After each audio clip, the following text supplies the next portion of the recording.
उसका इरादा भारत में दंगे कराने का था। पाकिस्तान की साजिश इन सबको तबाह करने की थी। सिर्फ पाकिस्तान नहीं, दुनिया भर की आतंकवादी मानसिकता को जम्मू कश्मीर के लोगों ने कड़ा संदेश दिया है। और आप सबसे नरेंद्र मोदी का वायदा है, मैं यहां विकास को रुकने नहीं दूंगा। 6 मई की वो रात पाकिस्तान के आतंकियों पर कयामत बरसी थी। अब पाकिस्तान कभी भी ऑपरेशन सिंदूर का नाम सुनेगा तो उसे अपनी शर्मनाक शिकस्त याद आएगी। वर्षों की मेहनत से उन्होंने आतंक की जो इमारतें बनाई थी, कुछ ही मिनटों में खंडहर में बदल गई है। हम अपने यहां नौजवानों के लिए लगातार रोजगार के नए अवसर बढ़ा रहे हैं और इसका एक अहम जरिया है टूरिज्म। टूरिज्म से रोजगार मिलता है, टूरिज्म लोगों को जोड़ता है, लेकिन दुर्भाग्य से हमारे पड़ोस का देश मानवता का विरोधी, मेलजोल का विरोधी, टूरिज्म का विरोधी, इतना ही नहीं, वो ऐसा देश है जो गरीब की रोजी रोटी का भी विरोधी है। 22 अप्रैल को पहलगाम में जो कुछ हुआ वो इसी का उदाहरण है। पाकिस्तान ने पहलगाम में इंसानियत और कश्मीरियत दोनों पर वार किया। उसका इरादा भारत में दंगे कराने का था। उसका इरादा कश्मीर के मेहनतकश लोगों की कमाई को रोकना था। इसलिए पाकिस्तान ने टूरिस्ट पर हमला किया। वो टूरिज्म जो बीते 4-5 साल में लगातार बढ़ रहा था, हर साल यहां रिकॉर्ड संख्या में टूरिस्ट आ रहे थे। जिस टूरिज्म से जम्मू कश्मीर के गरीबों के घर चलते हैं, उसको पाकिस्तान ने निशाना बनाया। कोई घोड़े चलाने वाला, कोई पोर्टर, कोई गाइड, कोई गेस्ट हाउस वाला, कोई दुकान ढाबा चलाने वाला, पाकिस्तान की साजिश इन सबको तबाह करने की थी। आतंकियों को चुनौती देने वाला नौजवान आदिल, वो भी तो वहां मेहनत मजदूरी करने गया था, लेकिन अपने परिवार की देखरेख कर सके इसलिए मेहनत कर रहा था। आतंकियों ने उस आदिल को भी मार दिया। साथियों, पाकिस्तान की साजिश के खिलाफ जिस प्रकार जम्मू कश्मीर के लोग उठ खड़े हुए हैं, जम्मू कश्मीर के अवाम ने इस बार जो ताकत दिखाई है, ये सिर्फ पाकिस्तान नहीं, दुनिया भर की आतंकवादी मानसिकता को जम्मू कश्मीर के लोगों ने कड़ा संदेश दिया है। जम्मू कश्मीर का नौजवान अब आतंकवाद को मुंह तोड़ जवाब देने का मन बना चुका है।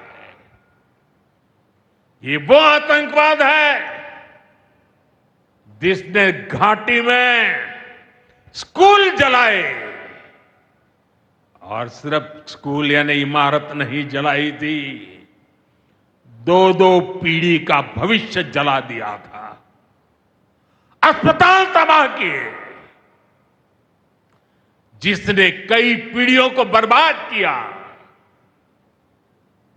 यहां जनता अपनी पसंद के नुमाइंदे चुन सके, यहां चुनाव हो सके, ये भी आतंकवाद के चलते बड़ी चुनौती बन गया था। साथियों, बरसों तक आतंक सहने के बाद जैसे जम्मू कश्मीर ने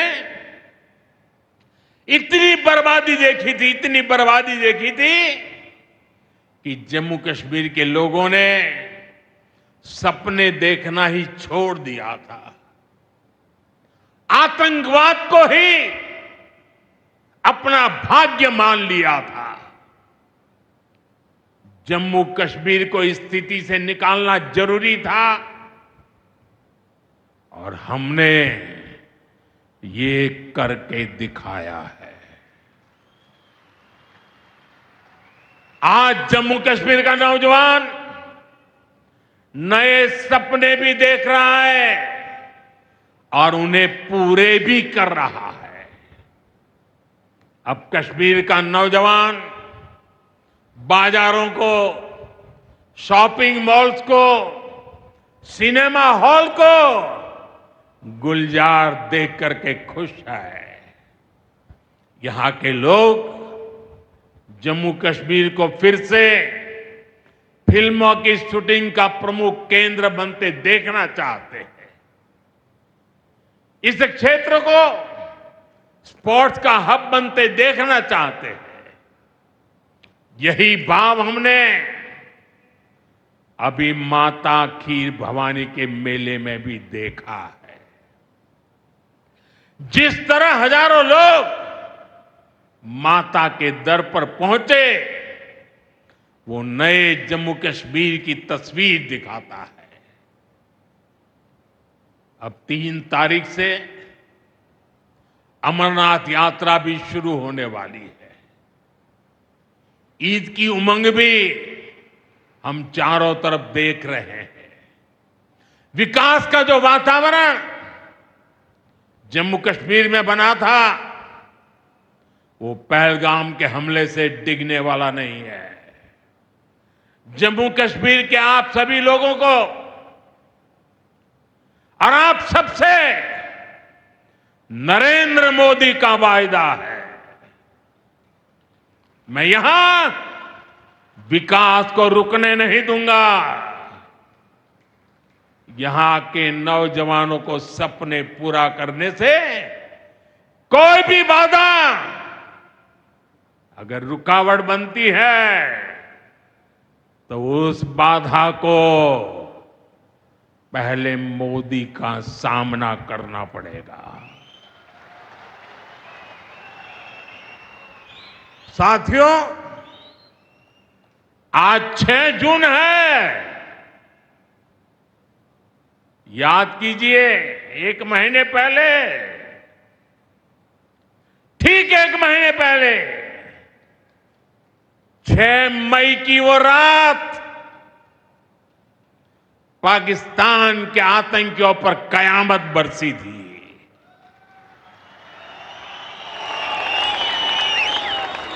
अब पाकिस्तान कभी भी ऑपरेशन सिंदूर का नाम सुनेगा तो उसे अपनी शर्मनाक शिकस्त याद आएगी। पाकिस्तानी फौज और आतंकियों ने कभी सोचा नहीं था कि भारत पाकिस्तान में सैकड़ों किलोमीटर अंदर जाकर के आतंकवादियों पर इस तरह वार करेगा। बरसों की मेहनत से उन्होंने आतंक की जो इमारतें बनाई थी वो कुछ ही मिनटों में खंडहर में बदल गई है।